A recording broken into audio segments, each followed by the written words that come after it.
Assalamualaikum warahmatullahi wabarakatuh. Hello, I'm Ray Sandi. Everyone call me Sandi. My NPM 2411129.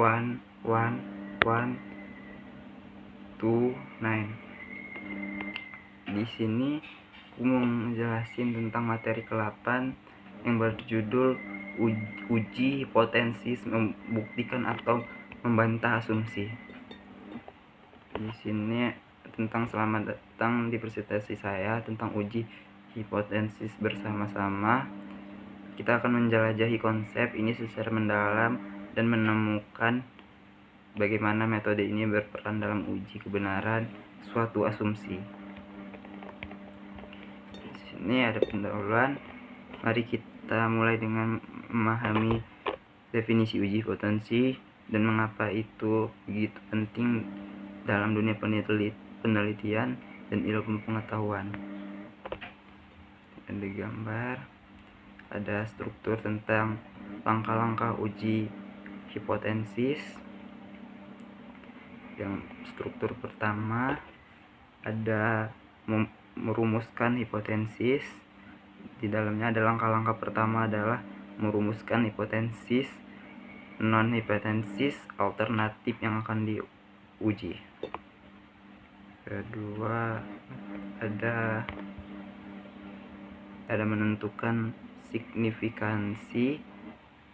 Di dalamnya ada tingkat signifikansi adalah ambang batas untuk menerima atau menolak hipotesis dari 0. Yang ketiga, membangun daerah kritis. Daerah kritis adalah bagian dari distribusi probabilitas di mana hipotesis 0 ditolak jika data jauh di dalamnya. Ada nomor 4, masih di struktur yang sama, menganalisis data yang dikumpulkan harus dianalisis secara statistik untuk menguji kebenaran hipotesis. Yang kelima, mengambil keputusan. Dalam langkah terakhir ini, kita akan mengambil keputusan berdasarkan hasil uji hipotesis untuk memvalidasi asumsi. Contoh aplikasi uji hipotesis itu ada uji hipotesis suatu sampel menggunakan data tunggal untuk menguji asumsi terkait populasi umum. Uji hipotesis 2, sampel tidak berpasangan menguji perbedaan antara dua kelompok yang tidak terkait secara langsung. Uji hipotesis 2, sampel berpasangan membandingkan pengukuran yang diambil dari subjek yang sama sebelum dan sesudah intervensi. Ini ada pitfalls dan interpretasi hasil ujian hipotesis. Yang nomor 1, ada kesalahan tipe 1 dan tipe 2. Menjelaskan potensi kesalahan yang dapat terjadi dalam mengambil keputusan berdasarkan uji hipotesis.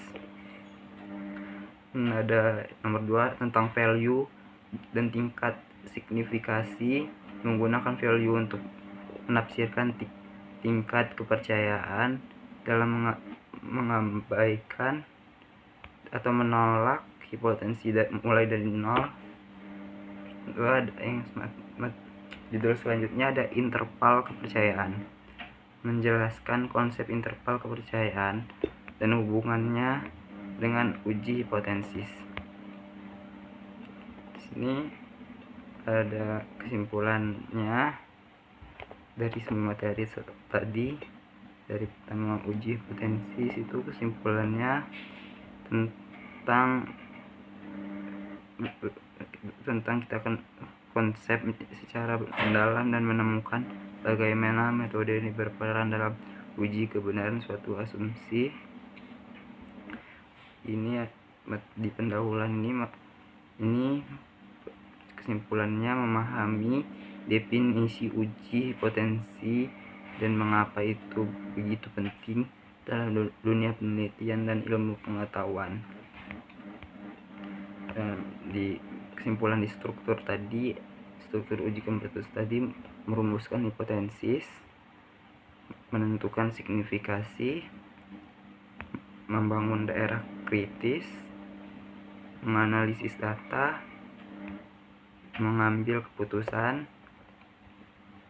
Nah, contoh aplikasi hipotesis: uji potensi suatu sampel, uji potensi dua sampel tidak berpasangan, uji potensi dua sampel berpasangan,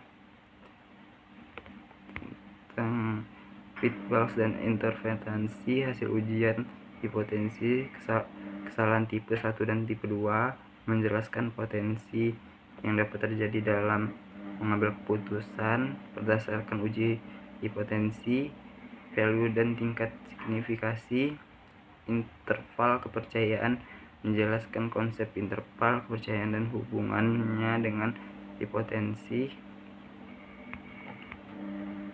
Terus tentang menguji perbedaan antara dua kelompok yang tidak terkait secara langsung, membandingkan pengukuran yang diambil dari subjek yang sama sebelum dan sesudah intervensi.